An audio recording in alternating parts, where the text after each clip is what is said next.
নমস্কাৰ স্বাগতম জনাইছো আপোনালোকক আৰু এটা অন্য ভিডিঅ'লৈ মই আপোনালোক সকলোৰে পৰমৰ হিপজৰ ৰমা আপোনালোকে সকলোৱে জানে মই এজন ৰেডিঅ'গ্ৰাফাৰ আজি আপোনালোকক মই বুজাব চাইছোঁ এক্স-ৰে এই এক্স-ৰে প্ৰডিউচ কেনেকৈ হয় আপোনালোক সকলোৱে জানে কৰবাত হস্পিটালত গ'লে কৰবাত ক্লিনিকত গ'লে আপোনাৰ কৰবাত কিবা ভাঙিছে বা কিবা প্ৰব্লেম হৈ আছে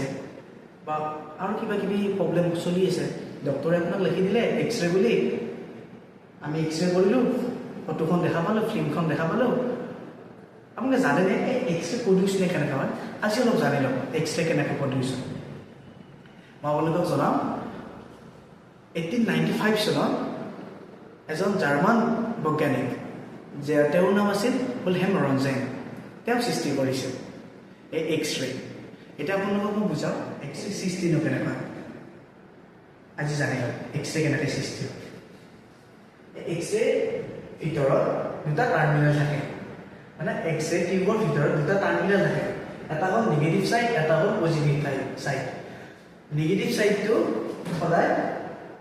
ক্যাথড আৰু পজিটিভ সাইডটো সদায় এনড আৰু এইটো হ'ল এটা ইলেক্ট্ৰমেগনেটিক ৱেভ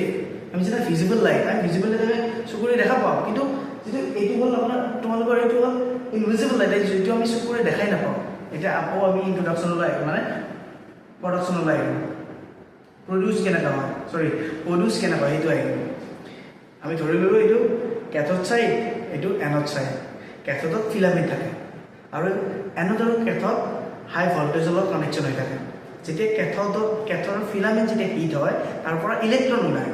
এই ইলেক্ট্ৰনবিলাক গতি কৰিলে ইলেক্ট্ৰনবিলাক গতি কৰি এনডত খুন্দা খায় এনডৰ পৰা এনাৰ্জি ৰিলিজ হয় ইয়াতে 99% হিট জেনেৰেট হয় আৰু 1% এক্স-ৰে প্ৰডিউচ হয় আৰু তাৰ পৰা আমি সেইটোৱে হয় এক্স-ৰে প্ৰডিউচ এক্স-ৰে সৃষ্টি আমিতো সকলোৱে জানো এক্স-ৰে আহিব আৰু আমি ফটোখন কেনেকৈ দেখা পাওঁ ফটোত যে আমি হাড়দিবিলাক দেখা পাওঁ বা ফটোবিলাকত যে আমি কিবা কিবি দেখা পাওঁ এইটো মই লাহে লাহে বুজাম মই অলপ থুলমূলকৈ তোমালোকক বুজাই দিছোঁ এতিয়া আমাৰ আহিল যেতিয়া এক্স-ৰেটো আহি গ'ল আমি সকলোৱে জানো বন হাড়দি সদায় এটমিক নাম্বাৰ বেছি অংগ অৰ্গেনছ মাংসপেশী এইবিলাকৰ এটমিক নাম্বাৰ কম হাৰ্ডিত আমাৰ কি হয় যেতিয়া এক্স-ৰেবিলাক আহে সেই হাৰ্ডিত এক্স-ৰেবিলাক যেতিয়া আহে তেতিয়া মানে সেইবিলাক এবজৰ্ব হৈ গ'ল আৰু মাংসপেশী অৰ্গেনছেদি এইবিলাক ওলাই যায় এক্স-ৰেবিলাক ওলাই গ'ল যেতিয়া এবজৰ্ব হৈ গ'ল তেতিয়া আমাৰ ইয়াৰে তলত আমি এনেকৈ ধৰক আমি এটা এক্স-ৰে কৰিম ইয়াৰে এক্স-ৰে কৰিম ইয়াৰে তলত কেছেট থাকে কেছেটৰ তলত এটা থাকিল যেতিয়া এক্স-ৰেটো আহি ইয়াত এবজৰ্ব হৈ গ'ল এই ইয়াৰে যিটো ছবি ইয়াৰে ভিতৰত যিবিলাক যি আছে ইয়াৰে ছবিটো তাতে যদি কেছেটত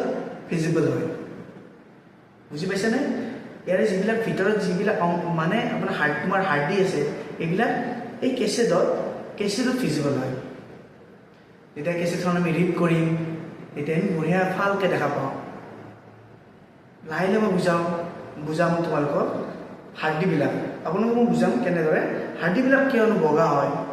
কাষে কাষে যে কলাবিলাক হয় কিয়নো হয় এইবিলাক মই লাহে লাহে বুজাম আজি আপোনালোকক মই বুজালোঁ কেনেদৰে প্ৰডিউচ হয় যদি ভাল লাগে বা যদি ভাল লাগিলে আপোনালোকে লাইক কৰি দিব ধন্যবাদ